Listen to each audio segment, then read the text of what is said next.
Ранок 5-го дня. Ми прокидаємось ще до сніданку. Я відразу починаю збирати краплі води із стінок намету. Ми ночували біля річки в долині, де зазвичай вища вологість і менший рух повітря. Тому у нашому одношаровому наметі утворився конденсат. Снідаємо у гюті і готуємось до виходу.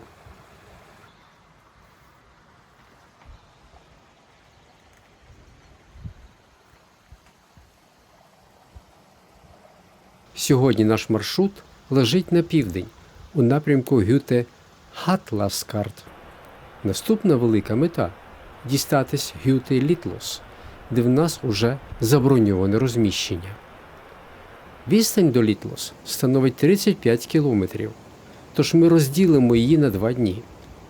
Сьогодні плануємо пройти більшу частину шляху і ночувати неподалік найвищої вершини національного парку Хардангівіда – гори Гортайген. Одразу за Гютою починається місцевий автобан – доріжка із кам'яних плит. Після болотяних ділянок такий шлях здається просто ідеальним.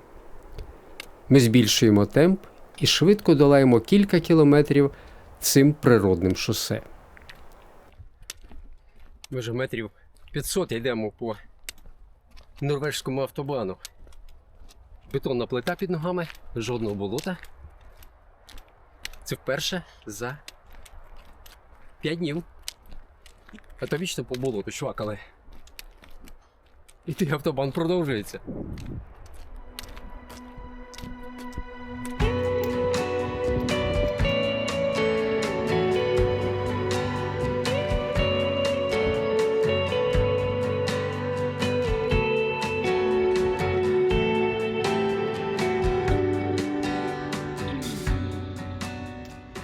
Погода чудова, світить сонце, а вітер майже не відчувається. За мостиком ми піднімаємось на плато, обганяючи туристів.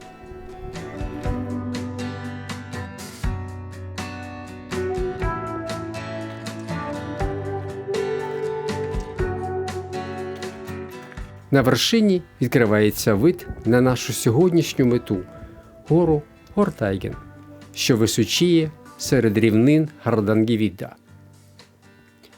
Її висота – 1690 метрів, і вона є однією із найпомітніших вершин цього регіону. Гора має унікальну форму, схожу на масивний прямокутний моноліт або башту.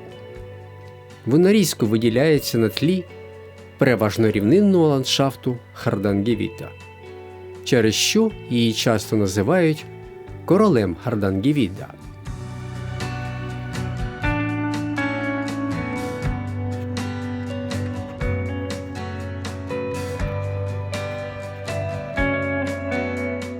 За цими хатками до Гюти простягається заболочена долина, так що ми знову влізли у болото і йдемо з мокрими ногами.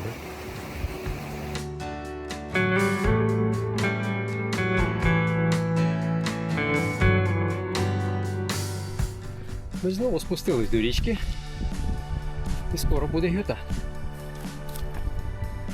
Але перед тими брилами нас кинули в болото, і в мене вже мокрі ноги. Наближаємось до необслуговуваної Гюте Хатласкарт, розташованої на перехресті туристичних маршрутів. Переходимо міст і продовжуємо шлях у напрямку гори Гортайген. Звідси до Гюте Літлос можна пройти коротшим шляхом, але ми обрали довший, проте мальовничий маршрут через гору.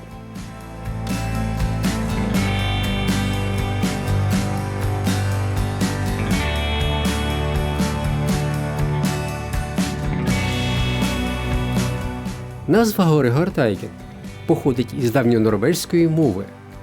Гор означає високий, величний або видимий здалеку. Тайген походить від слова «тайгер», що означає «ділянка землі». Тобто назва може перекладатися як «висока ділянка» або високий орієнтир.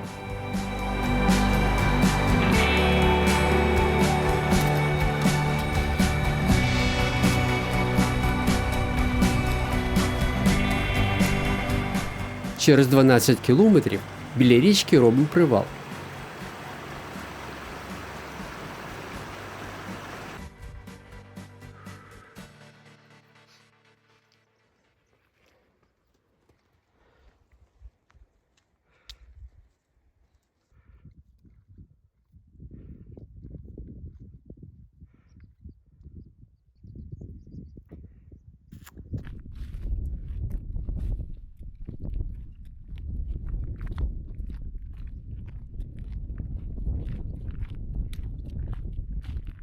Попереду бачимо туристів, які затримались на березі.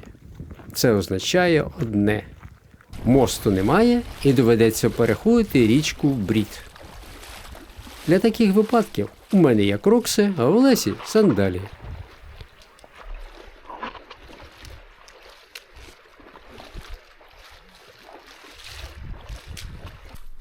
Переправа навіть трошки освіжає. Йдеш швидше. До вершинки ще кілометр, напевно, 3.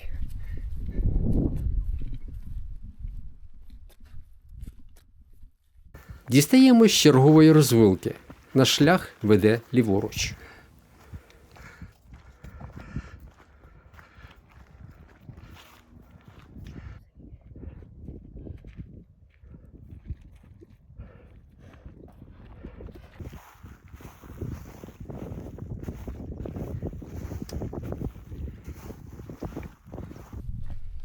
Позаду мене на горизонті видно білу пляму велику. Це льодовик. Ми там були 4 дня тому. І з перевалу біля льодовика бачили оцю вершинку.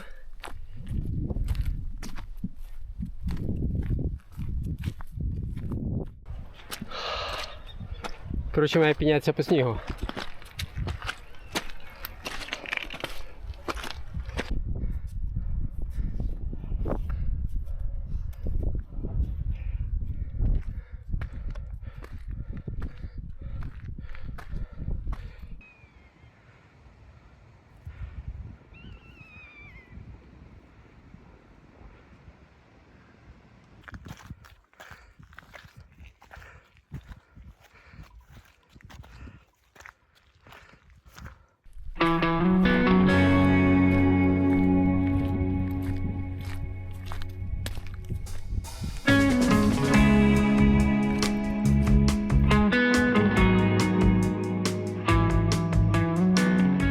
Перед самою вершиною трапляються непогані місця для ночівлі.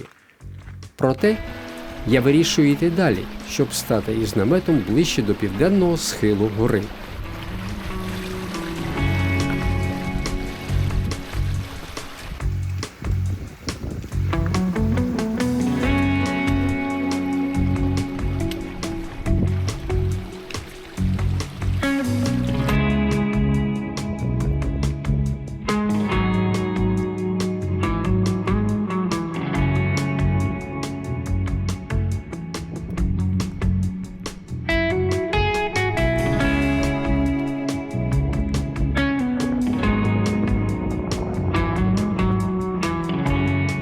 Ми будемо на льодовику вон там тому. Під самою вершиною частина туристів відпочивала із купою рюкзаків. Тим часом їхні колеги вже вертались по жолобу після підкорення вершини.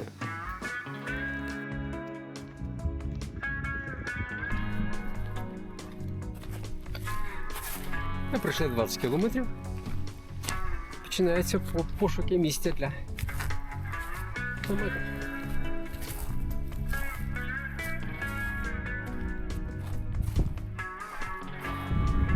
Тут досить високо і дме легкий вітерець.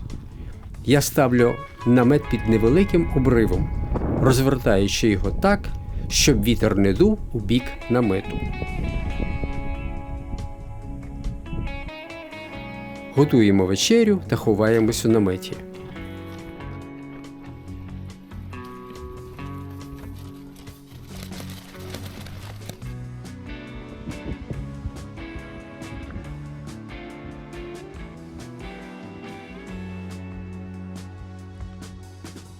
Ця ніч виявляється ще світлішою за попередню. Місяць сходить над горизонтом, освітлюючи все навколо.